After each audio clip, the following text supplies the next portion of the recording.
Birds. Unbeaten at home this year, it's 6 wins and 4 draws, but none of the victories have been recorded on a Saturday afternoon. Roger Freestone is one who hopes for a Saturday special. It would give him extra cause to celebrate because he completes a double century of league appearances today, and he hasn't missed a single game since joining the Swans 2.5 years ago. Exeter lose top scorer Mickey Ross through suspension. He got sent off in an A-team match, which didn't please manager Terry Cooper, who has enough problems as it is. But they've got Stuart Storer back, and they've recalled Danny Bailey. In midfield, Russell Coughlin is the playmaker, having done the job effectively for the Swans in their climb to the playoffs last season. And referee today, Keith Cooper. Quite a week for him. He's 46 on Monday, and he referees the Coca-Cola Cup final next Sunday. That's Villa and Manchester United. Keith from Pontypridd.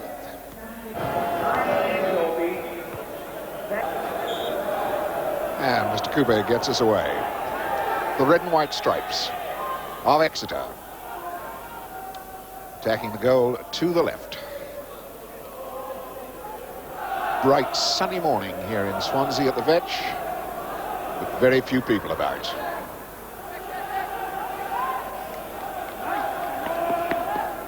Exeter with a mountain to climb just below Cardiff in the second division, in the relegation zone, the zone they just escaped last year by a couple of points.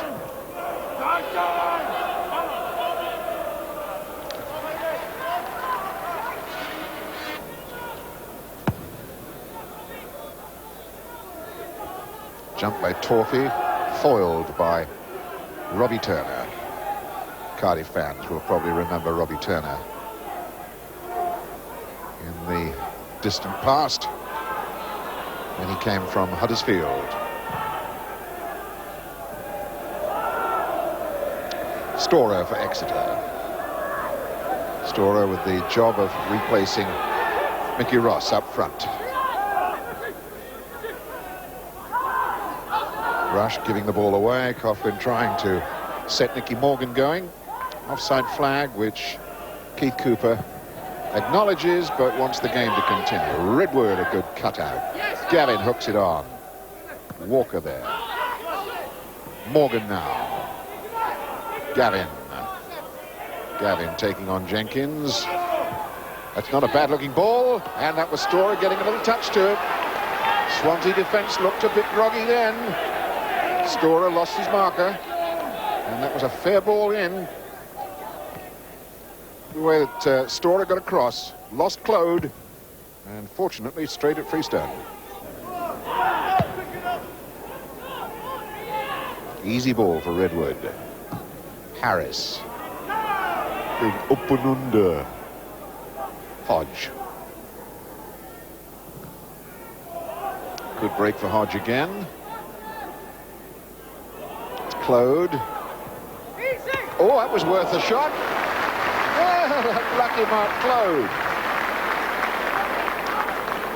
20 games for Swansea, and that was seriously adjacent as he put some hammer into that and brought a terrific save out of Fox on that near post.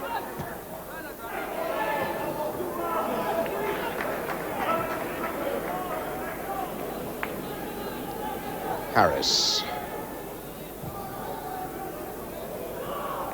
Hodge and Llewellyn.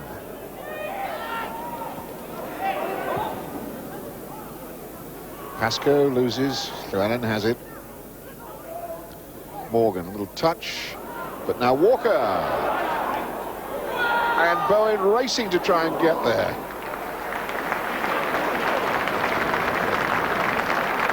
Bowen read it well, but then so did Fox. It's a good through ball from Walker, and Bowen read that very well indeed. Just got there a fraction after Fox had picked it up. But Exeter are all back deep in defence. Torpy might get a swing at it. That's the first time that Torpy's had a ball anywhere near his feet with a sniff of a goal. He was off balance as he turned, which is the reason the ball went up instead of keeping down past Fox.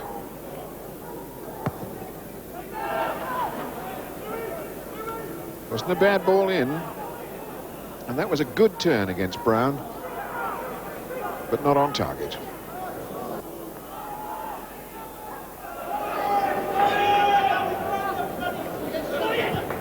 Claude punching it through the middle. Oof, crikey. That was Cornforth, and looks like Cooper who got that one. Mark Cooper. Cornforth coming up with his boot very high and caught Cooper on the left side of his head. Brown with a kick. McFarland beating Turner in the air. Pascoe, the sun was in his eyes. Good ball. McFarland out to his left. Right is Rush. Could go all the way on his own. It's Bowen. It's 1-0. Jason Bowen. Would you believe it? That's the very first chance he's had in the entire game. And we're 5 minutes into the second half. And at last we got a goal to rejoice in. And it was all down to this run by Andy McFarlane. I thought he was going all the way, but he has a look up, sees Bowen, and Bowen, a fractional chance, just beats Fox on his near post. Let's have a look at the other angle now. This is more or less what Fox was seeing. Good ball, and Bowen composed as a perfect little shot into the corner. Coughlin, Gavin, Harris, and Hodge, who put Cornforth in trouble. He and Pascoe managed to get out of it, and that's an excellent ball to Jenkins. Rush is forward on his right. There goes Rush, chased by Bailey, his marker. The cross, Brown got hold of it. Hodge couldn't, he was trying to nod it down to Bowen, but it fell awkwardly for him. See that cross from Rush. Hodge gets under it. Bowen to his right. There's Hodge. He's trying to get it in there. In fact, he didn't make contact at all. Here's Hodge with Turner. And, oh, Farland was setting himself up for a whack then.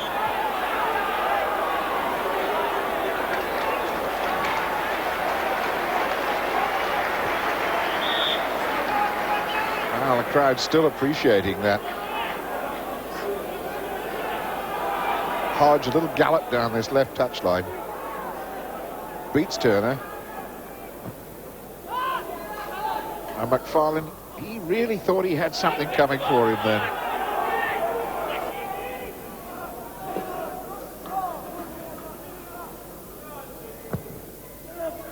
Big curling ball, and McFarlane got a touch away from Turner.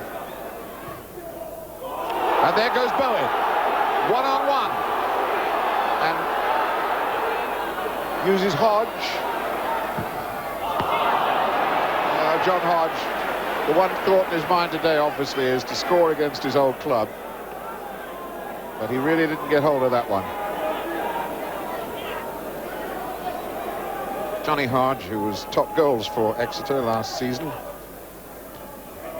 but with better shots than that. Bailey helps that on.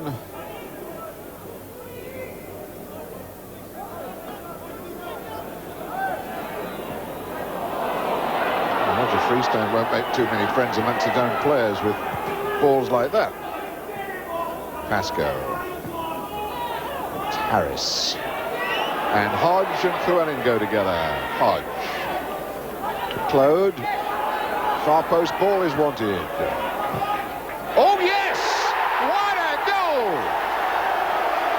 Well, he's entitled to celebrate his young Mark Claude. What a day for him. And the whole of his teammates around him. That was a spectacular goal. And it's the very first one this young man has ever scored in league football. A moment to treasure. Look at that. beat one of the best goalkeepers in the business. All ends up. I was saying he ought to be hitting it far post for McFarlane. But he said, no, I'm going to have a piece of this one. And didn't he give that some stick? What a magnificent goal. 2-0 Swansea.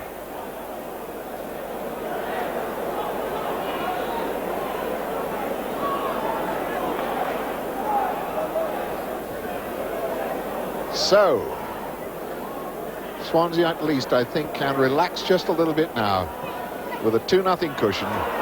So many times at 1-0, they've looked as though they were just going to stick on 1-0, but now they can start looking for goals. And here's McFarlane. Oh! Almost broke the upright with that. That was so close to being number 3. And Exeter are absolutely shell-shocked at the moment. And it's Johnny Hodge who's deep back there. Rush.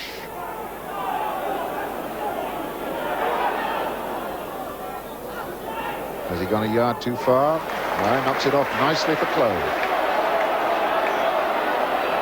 Now, is Claude going to have another pop? No. Rush.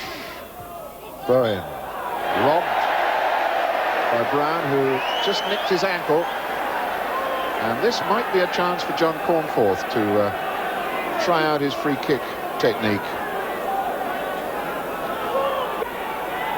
Here's Cornforth. Oh, that was seriously adjacent, but not in the net. Just, I think it was about one stride that Cornforth took. Scoops it up over the wall and about a foot over the bar.